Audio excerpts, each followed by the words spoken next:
This is something that people have been struggling with for ages, because these are two different types. These are two different dimensions of one's existence.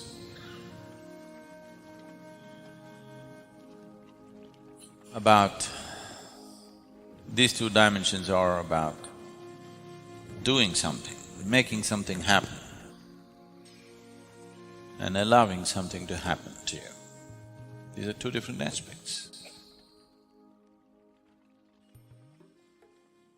So now the question is, which is more, which is less? Can I do it all? Or there's nothing I can do, I have to just allow it? If you are capable of just allowing it, that would be very good for you.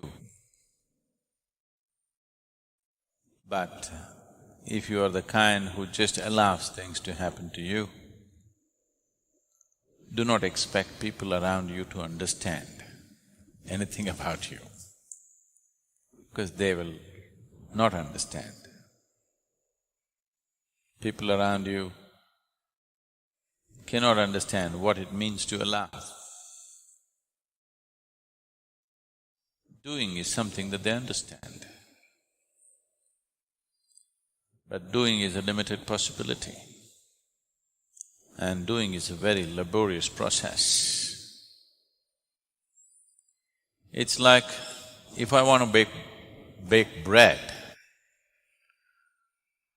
how much of it do you do? How much of it do you allow? There is an equal proportion of both. If you do not knead it hard enough, if you do not work to load the oven properly, if you do not set the right temperatures, which is all you're doing, it's not going to happen. But if you're not willing to allow, that you're willing to close it and simply sit there like a pregnant woman.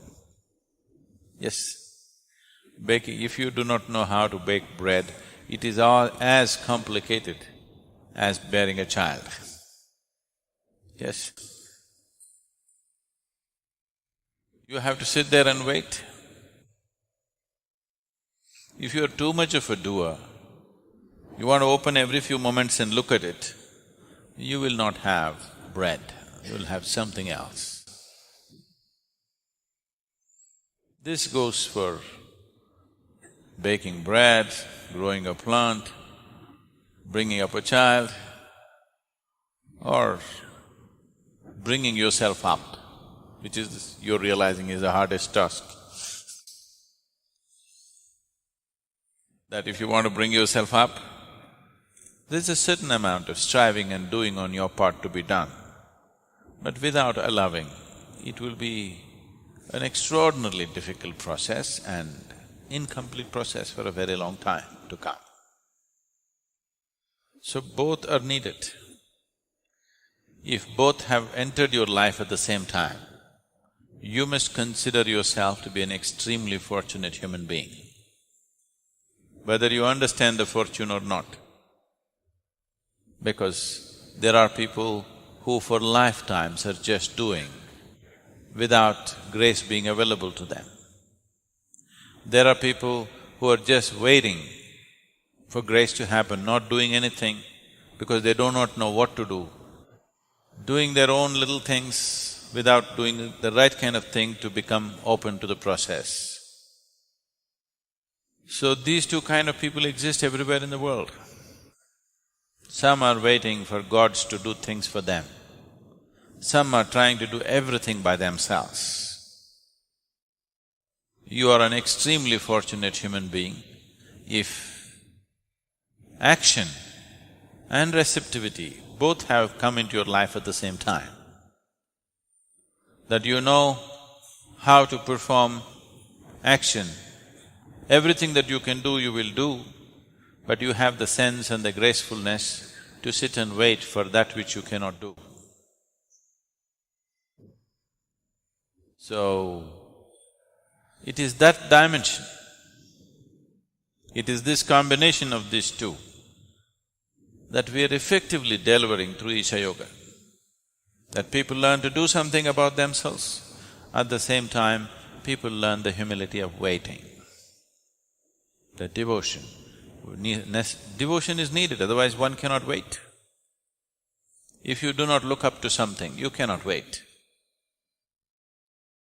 So to be able to do everything that's needed, having the necessary tools and the empowerment to do things about your life, at the same time having the necessary sense and grace to wait and be able to receive. Both these things need to happen. So if the question is pushed a little further, the question could be, can't I do it myself? Or the next question could be, will you write a self-help book, get yourself enlightened?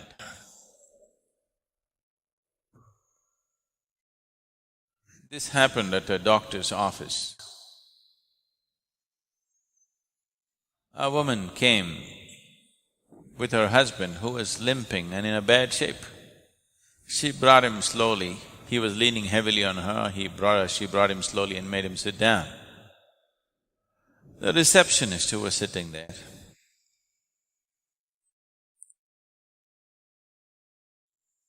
being sympathetic to the situation, said to the woman who brought this man, arthritis with complications?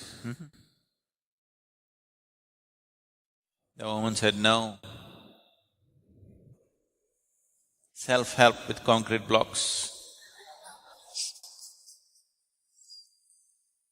So, self-help books sometimes have done things for people, good things for people. A lot of times they only injured themselves, broke things up,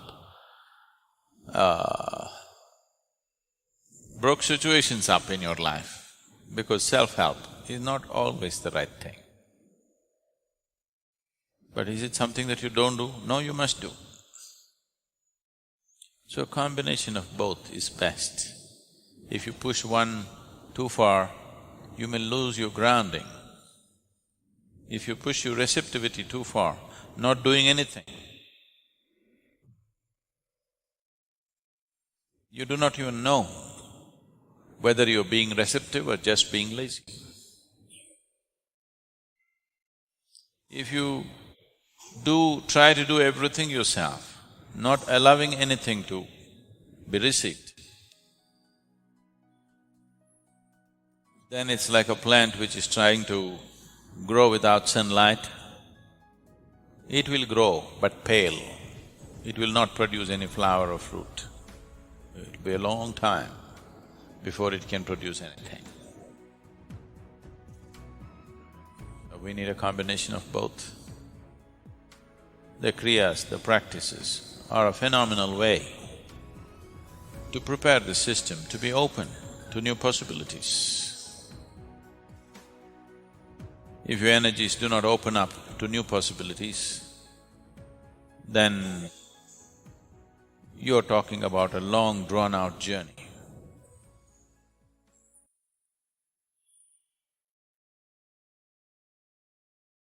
To become open is the most important thing. So just believing that I'm open and not doing anything about it is no good. There are lots of very open people, if you say one word, tomorrow they'll be gone. They believe they're very open. Even me, if I make as much as one comment about them, tomorrow they'll be gone. That open they are. So openness has to be tested with your commitment of time and effort. How open you are, you have to prove every day to yourself and to the existence. By every day putting in that much, I'm this open, I'm willing to give my this much of time and commitment, I'm that open. So your sadhana is a tool for opening you up and also a test for your openness, both ways. So these are inseparable, you cannot separate them. If you separate it, it is an unrealistic separation which does not work, largely does not work. There may be a devotee who does nothing, who just sits and receives it. But as I said, if you become all receptivity, it may be wonderful for you, but you won't know whether you're going forward or backward, that's one thing. Another thing is nobody would want to be around you, that's another thing. It's already so. You okay for a joke? Yes. Any kind? In his previous life, Shankaran Pillai was a very good man. After a brief illness, he died. Being a good man, naturally he went to heaven. When he went to heaven, the angels, the reception committee welcomed him, and then they opened his account book. You know, there they keep accounts of everything, you know that. They turn pages, good deed, good deed, good deed, good deed, good deed. Cover to cover, only good deeds. Then there was little confusion among the angels. Then they came to Shankaran Pillai and said, Mr. Pillai, there's a little problem. Shankaran Pillai said, what is the problem? They said, see, we have various types of accommodation in heaven. One bad deed, highest level of heaven, seafront view. Two bad deeds, next level. Three bad deeds, next level. Like this, there are many levels of heaven. But no bad deed, there is no such accommodation here. Till now we have never received a man like you without a single bad deed.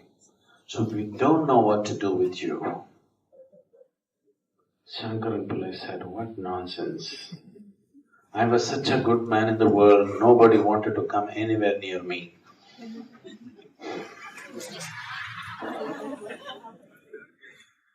I just lived with the hope of going to heaven. Even here a problem? What kind of nonsense is this? Always I was told, being a good man, I can go to heaven. And when I do a good job of it, you have a problem.